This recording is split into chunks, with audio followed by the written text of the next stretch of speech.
September 9th, 1943, 3:45 p.m., Strait of Bonifacio, Mediterranean Sea. From 18,000 feet above the azure water, a single bomb drops from a German Dornier Do-217. Then it veers, mid-air, not tumbling, not falling blind, as if guided by an invisible hand, chasing a battleship that should be impossible to hit. Below 1849, Italian sailors aboard the Roma watched the sky in disbelief. The projectile banks left, corrects, follows their evasive turn like a predator tracking prey. Admiral Carlo Bergamini grips his binoculars. His orders are clear: deliver Italy's most powerful warship intact to the Allies. End the war. Save what remains of honor. But physics is breaking above him. The bomb is not falling, it is hunting, guided by invisible hands from 3 miles away. A weapon that thinks faster than his ship can turn. In this moment, Bergamini realizes the truth. 45,000 tons of steel, 15-inch armor, plate the pride of the Italian fleet, means nothing against a weapon that thinks. His flagship carries Italy's defection. If Roma reaches Malta, the Allies gain a fortress. If she sinks, 1,849 men die, proving that the age of the battleship is over. The bomb descends, unstoppable, intelligent, alive, and the Mediterranean is about to swallow the future. What kind of enemy strikes from so far away? You never see them, only their weapon learning to kill you. And what kind of war begins when bombs no longer fall but hunt? 4 days earlier, Italy broke with Germany. September 8th, 1943. The armistice announcement tore the Axis apart. Allies became enemies in hours. Trust shattered into betrayal. German tanks rolled toward Italian positions. Confusion, chaos, blood. Admiral Carlo Bergamini received orders that felt like surrender: evacuate the fleet. Sail to Malta. Hand Italy's navy to the Allies. Avoid all combat. It was not a battle plan, it was an escape. Roma was built to dominate the Mediterranean. 45,000 tons, 9 15-inch guns capable of obliterating cruisers at 20 miles. Armor 15 inches thick, designed to stop battleship shells at point-blank range. The pride of Mussolini's navy, a symbol of Italian power. Now she sailed under orders to surrender that power intact. In southern France, the Luftwaffe saw treason. High Command issued immediate orders to Kampfgeschwader 100 stop the Italian fleet. Sink Roma before she reaches Allied hands. Deny the Allies a floating fortress that could shield the Salerno invasion beaches. If Roma survived, the Allies gained overwhelming naval superiority in the central Mediterranean. If she sank, Italy's defection would drown with her. But there was a problem. An impossible tactical equation. Roma sailed at 19 knots. Her anti-aircraft batteries could reach 26,000 feet. Her armor could absorb torpedo hits. Her crew numbered 1.849 experienced sailors who had survived 3 years of war. Conventional bombing from safe altitude had less than 2% accuracy against moving ships. Dive bombing meant entering the killing zone of Roma's gun suicide against a battleship's firepower. The Germans needed a weapon that could strike from beyond retaliation. Precision from impossible distance. A bomb that could hit a maneuvering target from 3 miles up. They had one. Fritz X. A 3-4 450-pound armor-piercing bomb with spoiler's tail fins and a radio receiver. Not a dumb projectile obeying gravity, a guided weapon. A bombardier could steer it mid-flight using a joystick transmitter. Pitch, yaw, course corrections in real time. It was the first precision-guided munition ever deployed in combat, and Roma's crew had never heard of it. Dawn, September 9th. The Italian fleet departed La Spezia. 2 battleships, Roma and Italia. 3 cruisers, 8 destroyers. Sailors lined the rails watching Italy fade behind them. Some felt relief, others shame. All understood this was the end of something. Admiral Bergamini stood on Roma's bridge. 54 years old, career naval officer, a man who had spent his life preparing to fight, now ordered to run. The fleet had no air cover, no radar warning systems, no intelligence on German capabilities. They steamed south under clear skies. Morning sun glinted off steel hulls. The sea was calm, beautiful, deceptive. 300 miles north, 11 Dornier Du 217 bombers lifted off from French airfields. Crews checked their equipment, loaded the Fritz X bombs into hard points, tested radio frequencies. Their targets sailed oblivious below. The Mediterranean stretched between them, blue, ancient, indifferent. By afternoon, it would be a graveyard, and the world would learn that the greatest danger comes not from the enemy you see, but from the weapon you cannot imagine. Morning light gave way to afternoon heat. The fleet carved white wakes through blue water. Sailors relaxed slightly. Officers scanned empty horizons. No threats, no contacts, just open sea. Then at 1:40 p.m., the radio crackled. New intelligence from Allied Command La Maddalena has fallen to German forces. Their intended destination captured, occupied, hostile. Bergamini's jaw tightened. He ordered immediate course reversal. The fleet heeled, hard engines straining. They would bypass La Maddalena, head directly for Malta through the Strait of Bonifacio. A narrower passage, more exposed, no alternatives. Tension climbed. Officers exchanged glances. Sailors checked life jackets without being told. At 3:20 p.m., a lookout shouted. Aircraft high altitude bearing 030 binoculars swung skyward. Dark silhouettes circled at extreme height, tiny specks against brilliant sky. Identification, Bergamini demanded. Unknown, sir. Possibly American escort. The admiral studied the shapes. Something felt wrong. The formations, the altitude, the silence. Then recognition struck cold. Dornier Du 217s, German bombers, 11 aircraft, Kampfgeschwader 100. They circled at 19,000 feet far above the reach of Roma's guns. Watching, waiting, choosing their moment. Action stations. Bergamini's voice cut across the bridge.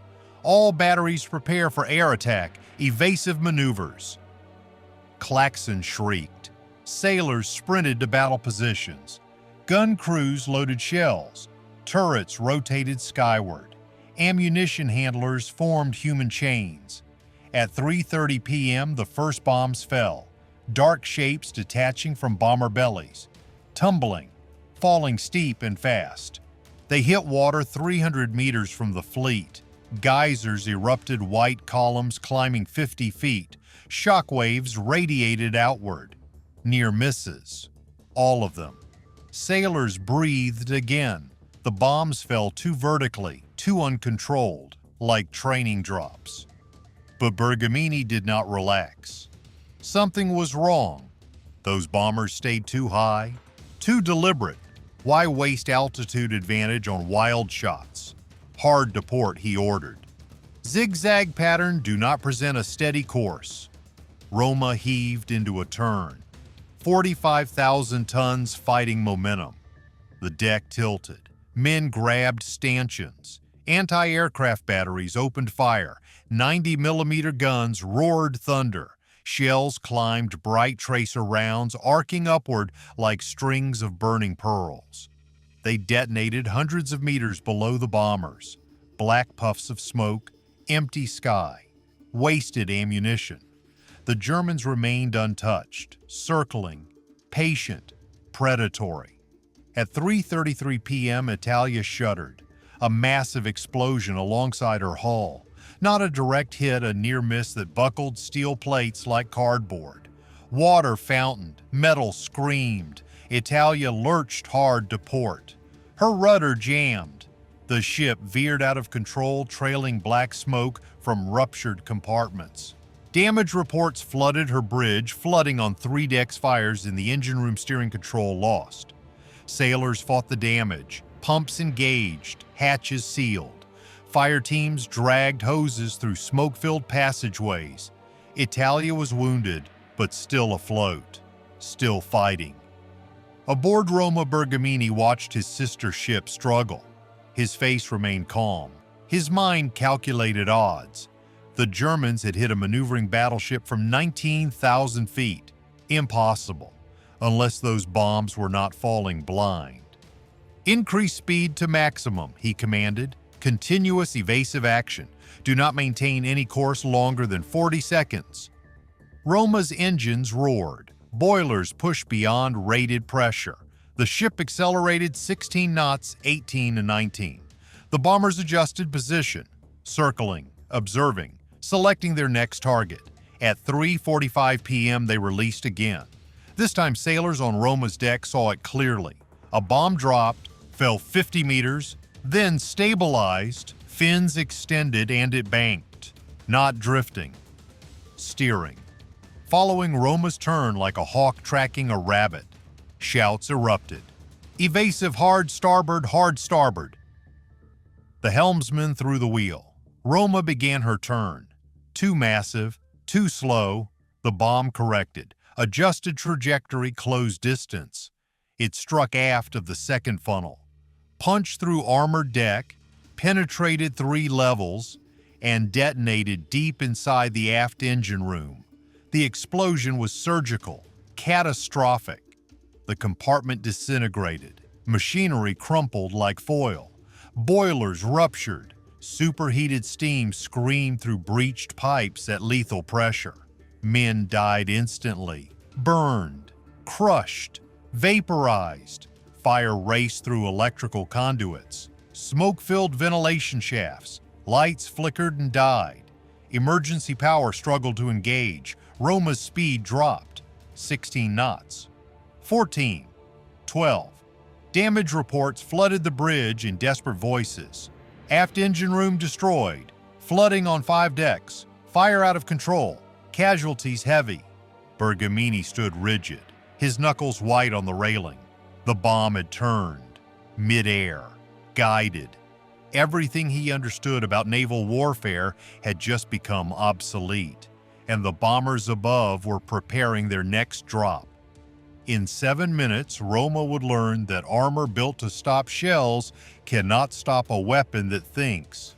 6,000 meters above the Mediterranean Oberfeldwebel, Kurt Steinborn sat in the glass nose of a Dornier Doe 217. His hands rested on a control panel no bigger than a briefcase. 2 joysticks, a tracking scope, a radio transmitter. He was hunting a battleship with a joystick.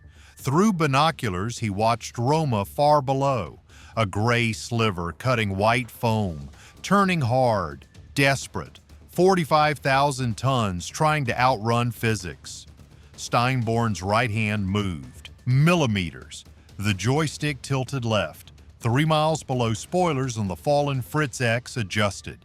The bomb banked, corrected course. Followed Roma's evasive turn like a predator reading prey. This was not bombing. This was surgery.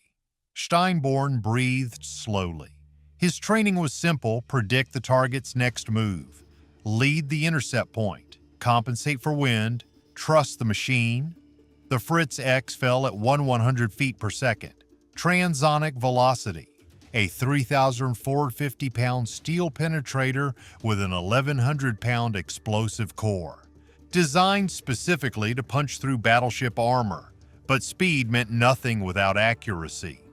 The Kael Strasbourg guidance system changed everything. A radio transmitter in the bomber, a receiver in the bomb. Control signals translated into aerodynamic adjustments in real time. Pitch, yaw, glide path, all controllable. From 18,000 feet, a conventional bomb had less than 2% probability of hitting a maneuvering ship. With Fritz X, Steinborn's hit rate exceeded 50%. He was rewriting the rules of naval warfare with a joystick and a radio frequency. Below aboard Roma, Admiral Bergamini stood on a bridge filling with smoke and desperation. His anti-aircraft batteries fired continuously. Tracer rounds climbed red strings reaching toward unreachable bombers. Shells detonated in black bursts hundreds of meters too low. The mathematics were brutal. Roma's 90mm guns had an effective ceiling of 26,000 feet in theory. In practice against targets at 19,000 feet, the shells arrived with insufficient energy to arm proximity fuses. They exploded uselessly. Empty sky. Wasted ammunition. The Germans had learned this lesson in blood over Norway, Crete, Malta. Every naval battle where air power decided outcomes taught the same truth: altitude wins. Stay above the guns. Guide the weapons down. Turn battleships into coffins without ever entering their kill zone. Bergamini understood this now, but understanding changed nothing. "Hard to port," he ordered. "Maximum rudder." The helmsman complied. Roma heaved into another turn. The deck tilted 15 degrees. Officers braced against consoles. Sailors grabbed railings. Below decks, gun crews worked in hell. Shell casings clattered on steel floors, scalding hot ankle deep. Loaders hauled 60-pound shells from magazines' arms, shaking with exhaustion. Gun captains shouted bearing corrections over the roar of firing. Sweat soaked through uniforms. Smoke-filled compartments. Electrical fires sparked from damaged circuits. The ventilation system was failing. Men breathed through wet cloth. They reloaded, aimed, fired, reloaded, aimed, fired. Knowing every shot fell short, knowing the enemy remained untouched. But they were sailors. They had orders. So they fought a battle they could not win against an enemy they could not reach. Above, Steinborn adjusted his joystick again. He watched Roma's turn through his scope, calculated the intercept angle. His left hand moved pitch control. The Fritz X's nose dipped slightly, trajectory tightened. The bomb was not falling toward Roma. It was being flown toward Roma, like a chess match played in 3 dimensions. The Germans held every piece that mattered. Height, technology, precision. Roma had armor, guns, crew, all meaningless against an enemy who rewrote the geometry of death. Bergamini ordered another turn, then another. Zigzag patterns, random intervals, anything to break the tracking solution. But Steinborn simply adjusted. The Fritz X corrected. The gap closed. The Admiral stared at the sky through his binoculars. His face was stone, his voice steady. But inside, he knew. Naval warfare had just evolved past him, past his ship, past everything he had trained for.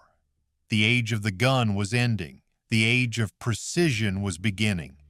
And Roma was dying in the transition. The sea had become a chessboard where only one side could see the entire board, and the other side's king was made of steel that no longer mattered.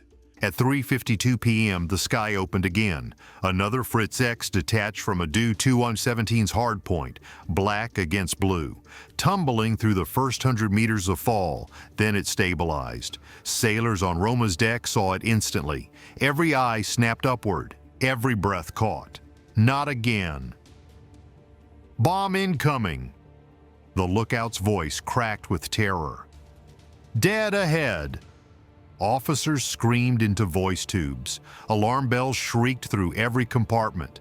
The helmsman's hands were already spinning the wheel before the order came. "Full port rudder emergency speed!" Roma threw herself into the turn. Engines howling, hull shuddering. 45,000 tons of steel fighting its own momentum. The bomb fell. Then it banked. Hard left, following Roma's evasive turn with mechanical precision. Course correcting, trajectory adjusting, hunting. Sailors froze. Faces drained white. Eyes locked on the impossible. A young gunner, 19 years old, 3 months at sea, whispered to no one, "Madonna, it sees us. Bombs do not see. Bombs fall. Dumb iron obeying gravity." Every sailor learned this. Every naval manual taught this. But this one refused the rules. It descended in a controlled glide, fins aligned, spoilers trimming pitch and yaw, following Roma's desperate turn like a falcon stooping on a dove. Anti-aircraft fire intensified. Every gun that could elevate fired. The sky filled with tracer rounds and explosive shells. Desperation transformed into noise and light and wasted metal. Nothing touched it. The Fritz X continued its descent, unhurried, unstoppable, guided by invisible hands 3 miles away. On the bridge, Bergamini gripped the railing, his knuckles bone white, his jaw clenched so hard teeth should crack. He understood now, completely, horribly. This was not a battle. This was an execution. His ship, his impregnable fortress of steel and fire, was being killed by a weapon that made armor irrelevant, distance irrelevant, evasion irrelevant. The Fritz X closed the final 1,000 meters. Sailors scattered. Some dropped flat on deck. Others ran for hatches. A few stood paralyzed, watching death descend with geometric certainty. The bomb struck forward, just ahead of Turret 1, dead center on the armored deck. The impact sounded like a hammer striking an anvil the size of a cathedral. 15 inches of hardened steel armor designed to stop naval shells at point-blank range crumpled like paper. The Fritz X punched through the armored deck, through crew berthing, through mess halls, through equipment storage. 4 decks in microseconds. It buried itself in the forward engine room before detonating. The explosion was apocalyptic. 1,100 pounds of high explosive detonated in the ship's mechanical heart.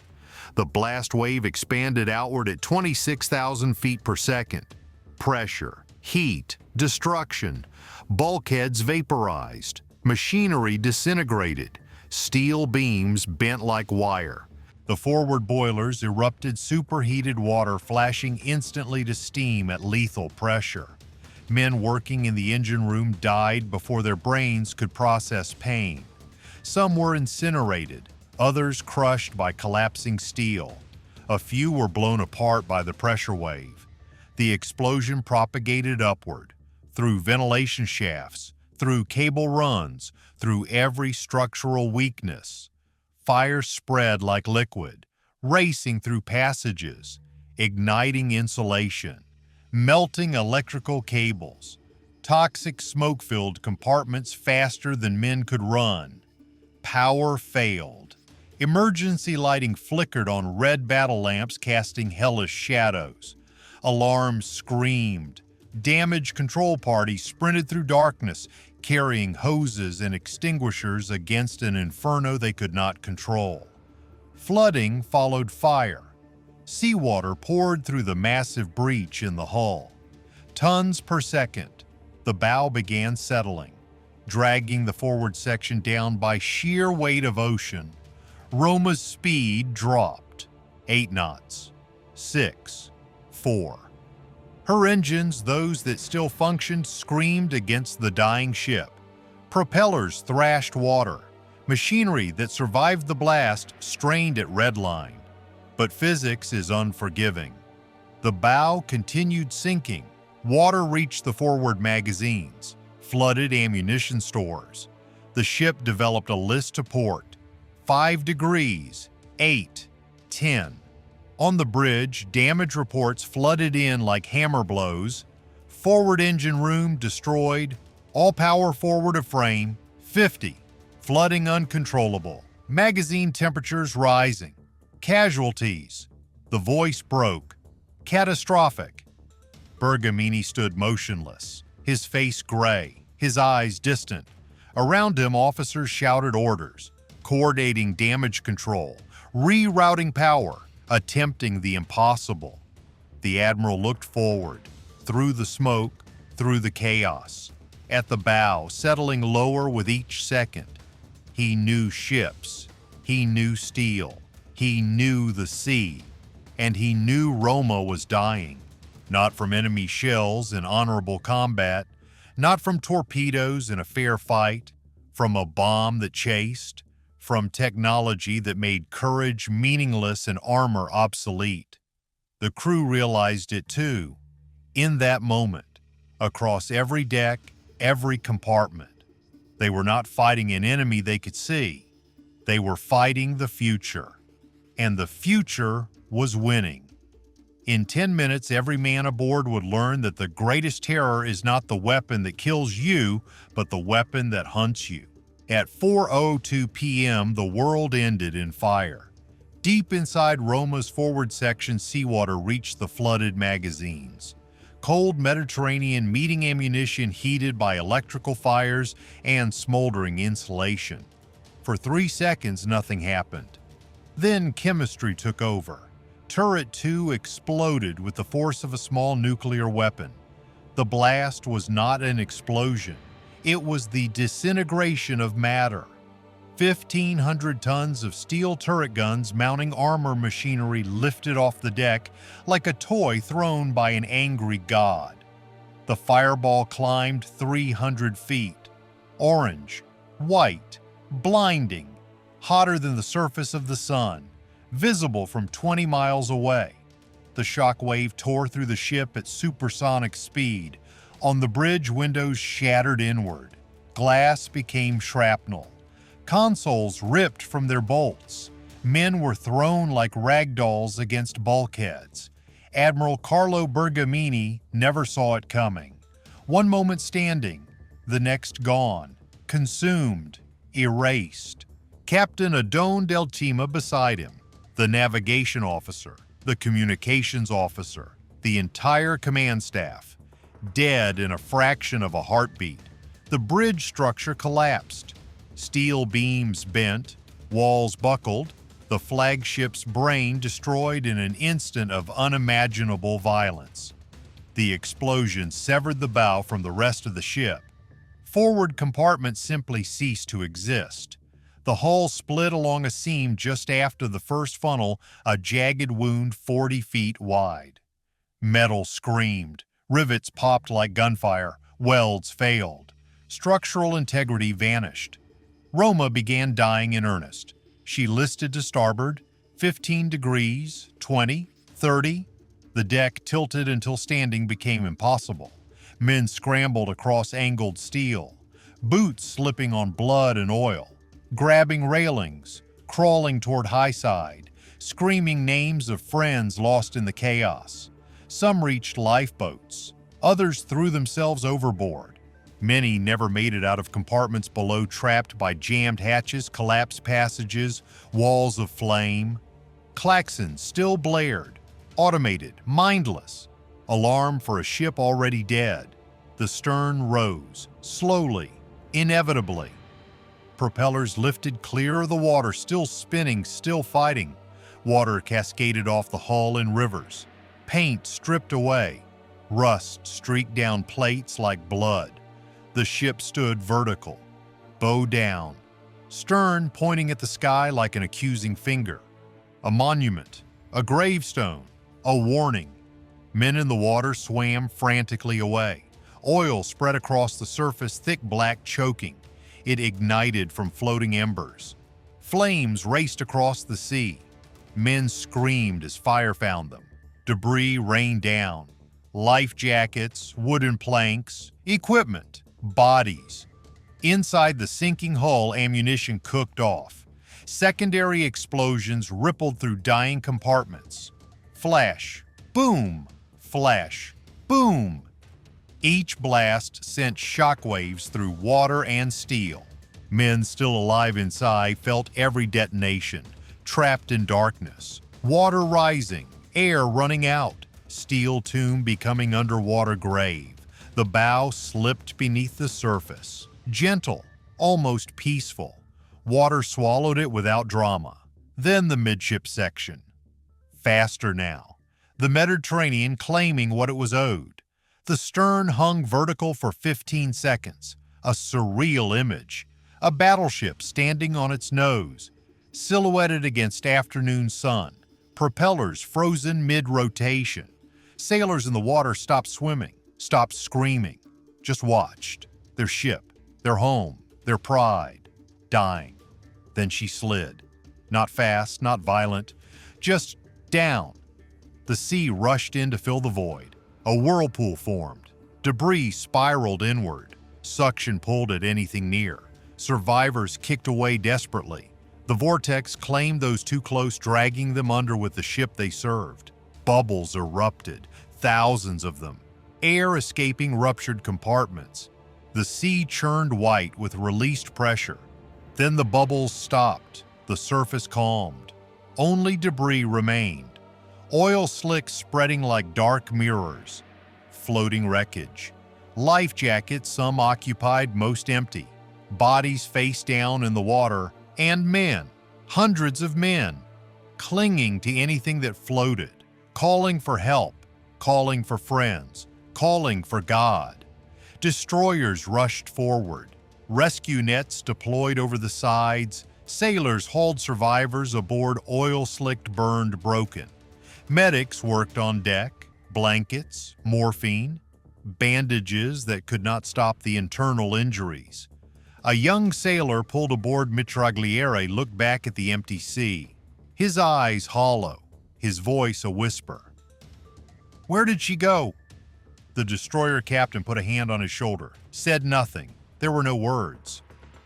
Above the Dornier Du, 217s turned north, engines droning, formation intact, mission complete. Oberfeldwebel Kurt Steinborn closed his logbook. 2 direct hits confirmed. Target destroyed. Estimated time 17 minutes from first drop to total loss. He felt no triumph, no satisfaction, just cold professional assessment. A battleship had been sunk by guided weapons from altitude beyond retaliation. The thesis was proven. He radioed the report, secured his equipment, and watched Italy fade behind him.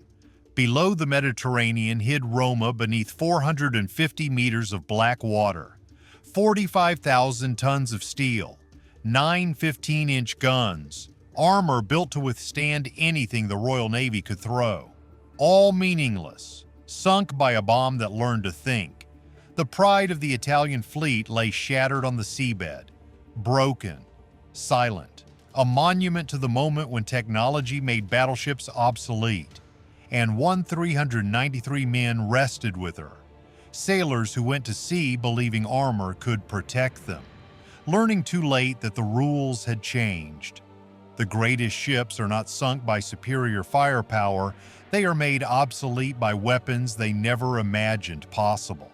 393 men died with Roma, sailors barely old enough to shave, career officers weeks from retirement, engine room mechanics who knew every pipe by touch, gunners who had survived 3 years of war.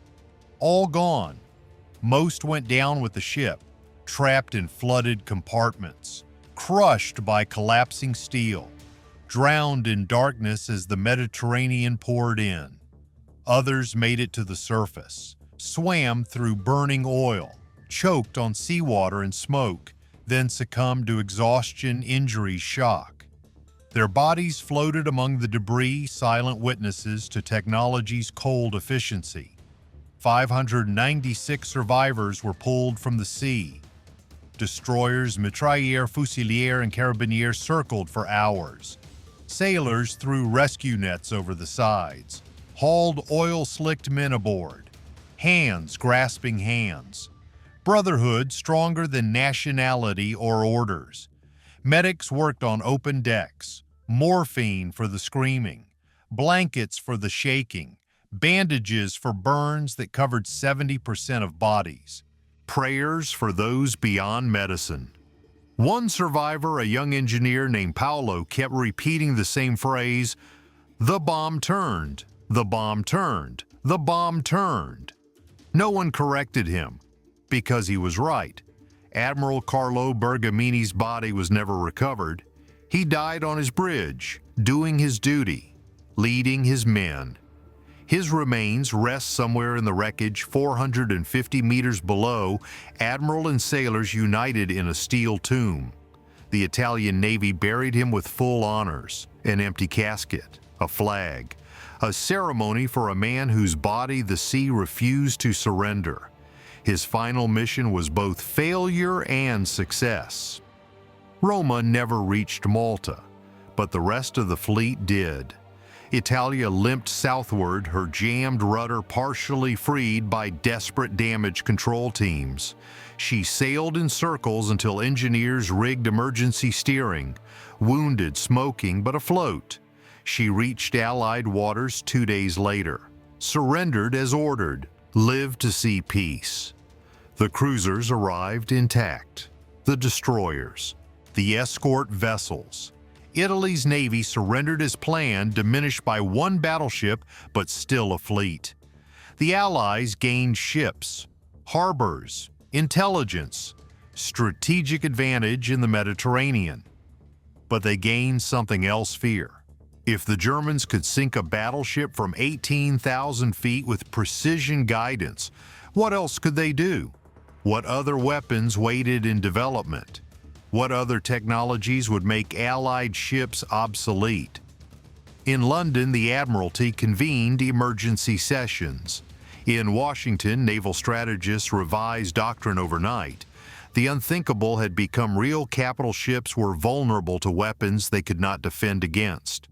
The Germans proved their thesis with brutal clarity. Air power wielded with precision could annihilate surface fleets without ever entering gun range. Fritz X worked exactly as designed. Roma was not the first battleship sunk by air attack, but she was the first destroyed by a guided weapon. The first ship killed by technology that corrected its own trajectory mid-flight. The implications echoed far beyond the Mediterranean. In Berlin, Luftwaffe Command noted the success. Production of Fritz X accelerated. Plans developed for improved models, longer range, better guidance, harder warheads. In London and Washington, naval strategists absorbed the lesson. Battleships, once the centerpiece of naval doctrine, were vulnerable, not to enemy fleets, to bombs dropped from altitudes no gun could reach.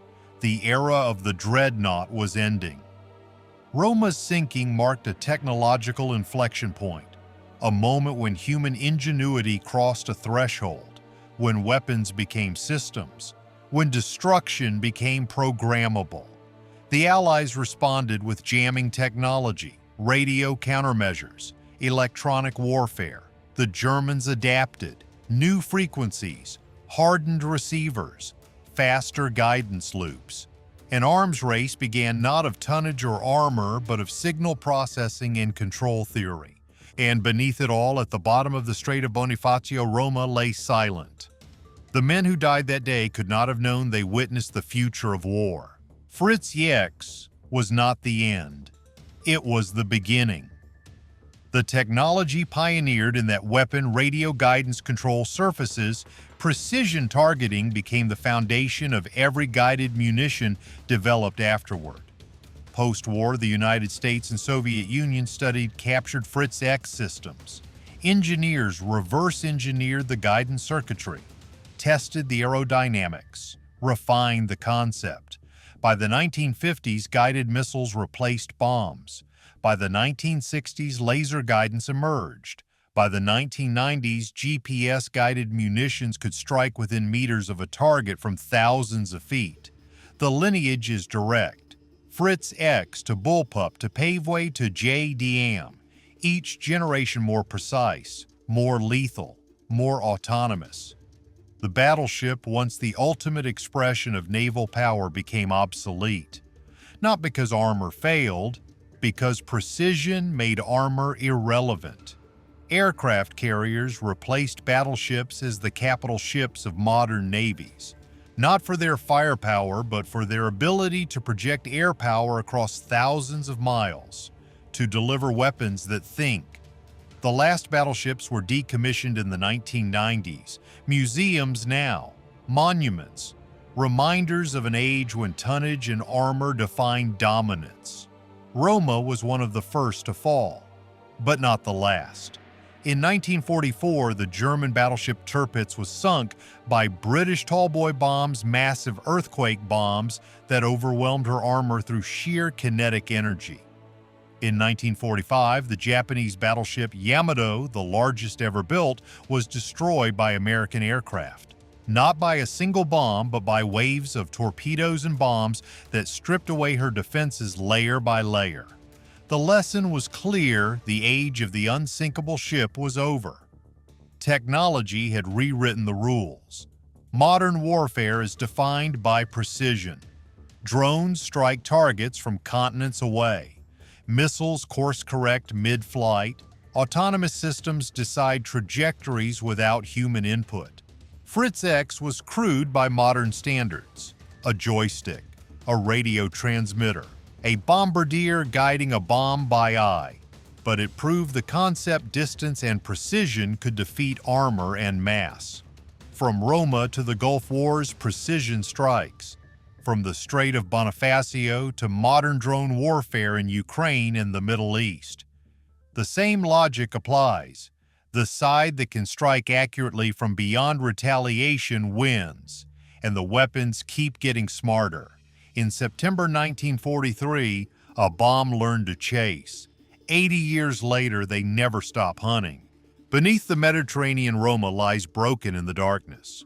Her hull rests on the seabed at 450 meters, crushed by pressure, covered in silt, home to fish and coral, silent.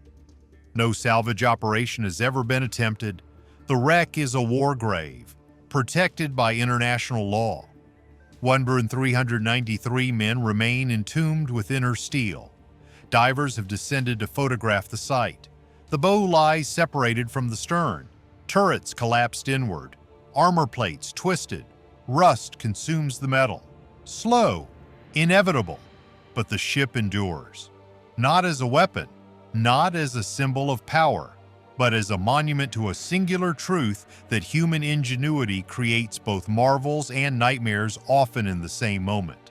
Fritz X was a triumph of engineering, a weapon so precise it could sink a moving fortress from 3 miles above, a testament to creativity, mathematics, and relentless problem-solving. It was also a harbinger, a glimpse into a future where war is fought not by soldiers at close range, but by operators guiding death from distances so great the dying never see their killers.